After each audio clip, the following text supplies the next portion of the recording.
Alors, bonjour Église de l'Espoir, je me présente Antoine, pour ceux qui ne me connaîtraient pas.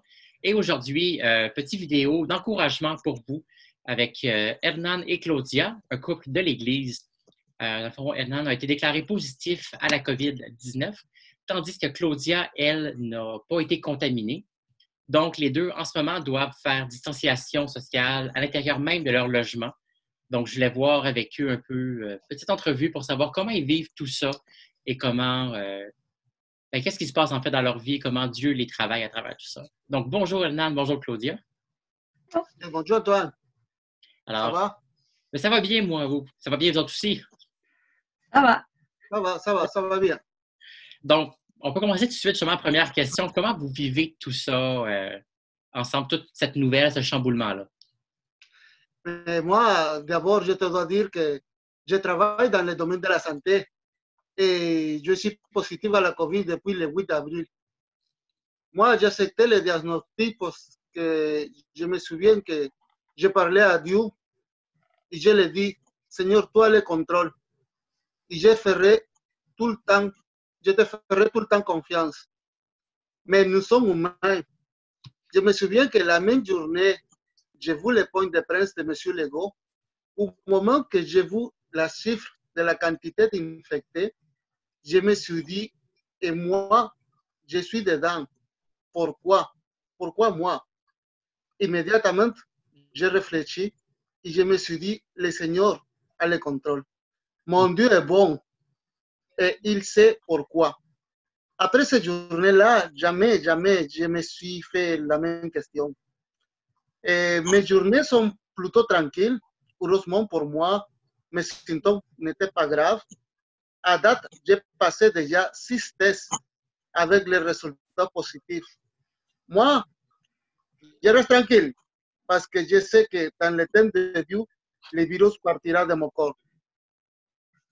Moi, je suis travailleuse sociale dans un centre de pédiatrie sociale à Côte-des-Neiges à Montréal. Et donc, depuis le 8 avril que Hernan a reçu son diagnostic à la COVID, donc je fais du télétravail 5 jours semaine. Donc, ça fait beaucoup d'adaptation et à la maison et au travail. Quand je parle d'adaptation, on parle de mesures de précaution, la distanciation, le désinfectage, le nettoyage. Donc, ça fait beaucoup de travail. Et au travail, il y a beaucoup de changements, beaucoup d'adaptations à avoir. Donc, comment on vit ça? Je dirais qu'on vit ça ensemble, Dieu, Hernan et moi. C'est très encourageant. J'aime voir ça, justement, Claudia, quand tu dis que tu vivais ça les trois ensemble avec Dieu. Je pense que c'est quelque chose qu'on oublie souvent dans la vie de penser à Dieu, on se dirait. Fait que j'imagine que c'est pas mal ça qui doit vous encourager le plus, de vous dire que Dieu est au contrôle, que vous lui faites confiance. Moi, ce qui m'encourage, en fait, c'est premièrement la bonne humeur de mon mari qui n'est pas affecté du tout par le virus. C'est sûr que parfois, dans notre humanité, on a des moments un peu plus dépitonnés, mais le fait que mon mari n'a pas de symptômes, est pas malade, malgré le positif de la COVID. Donc, ça, c'est très encourageant pour moi parce que ça nous montre la protection de Dieu malgré tout. Puis, autre chose qui m'encourage, c'est le temps passé avec mon mari, justement, parce que je travaille à la maison.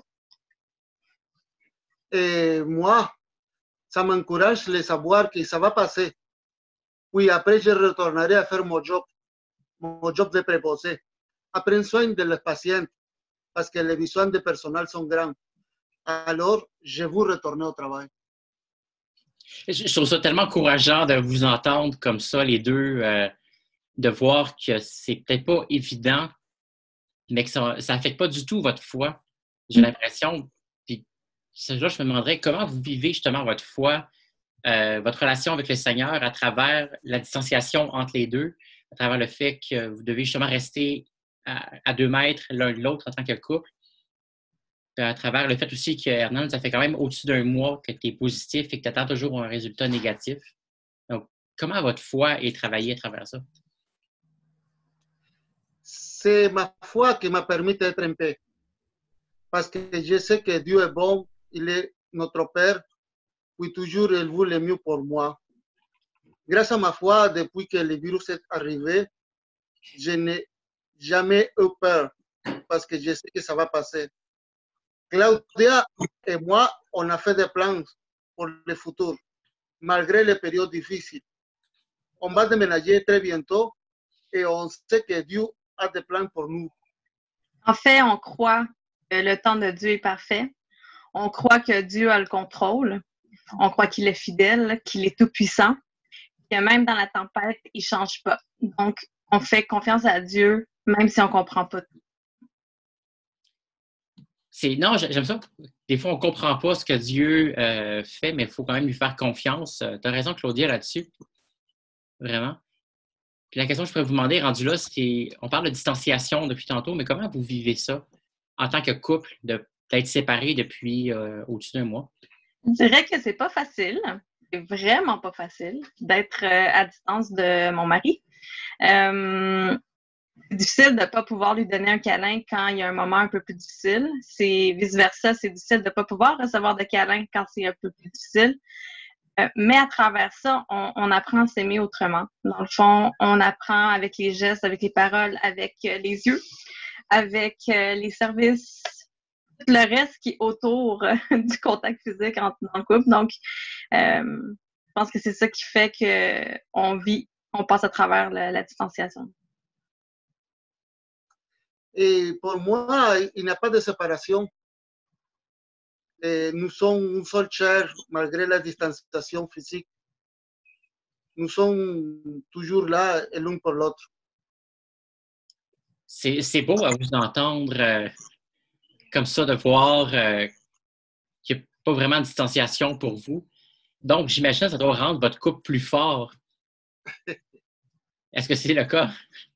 Oui, c'est vrai. C'est vrai.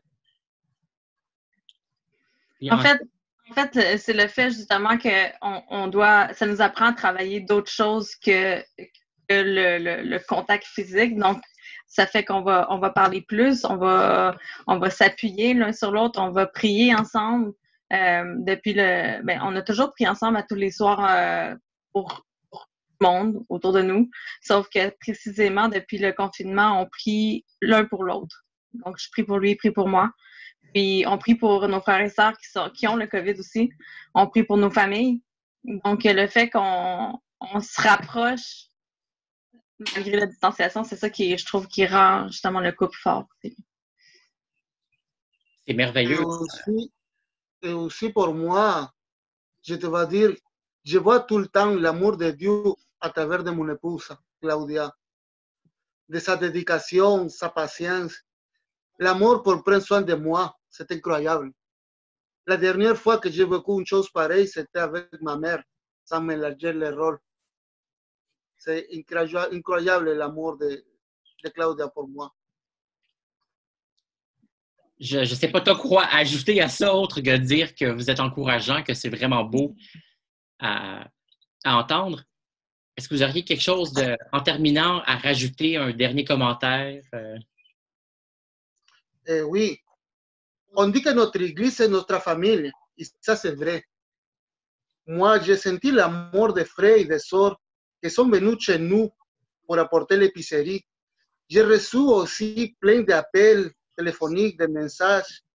En plus, on a reçu la visite de notre pasteur Yannick. Tout ça, ça fait du bien au corps. C'est ça la différence de faire partie de l'église. Je vous encourage à continuer à aider si vous le faites déjà.